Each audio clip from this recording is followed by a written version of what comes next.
இப்போ வந்து என்னன்னா, இப்போ எனக்கு ஸ்பீடு அதிகமாக இருக்குது, கம்மி பண்ணணும்னா பாருங்கள்.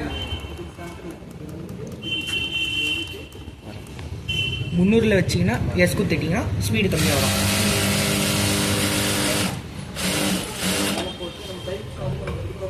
முன்னூறு வச்சிங்கன்னா ஸ்பீடு கம்மியாக வரும். சரிங்களா? ரொம்ப ஸ்பீடு கம்மியாக வேணும்னா ஸ்பீடு கம்மி அதிகத்துக்கு அது ஒன்று தான் அதே ஆமாம் 200 வச்சிங்கன்னா ஸ்பீடு கொஞ்சம் கம்மி. இது 200 ஸ்பீடு. இப்போ வந்து ரொம்ப ஹை ஸ்பீடு வேணும் அப்படின்னா பார்த்துக்கோங்க. எவ்வளோ வரைக்கும் இருக்குது?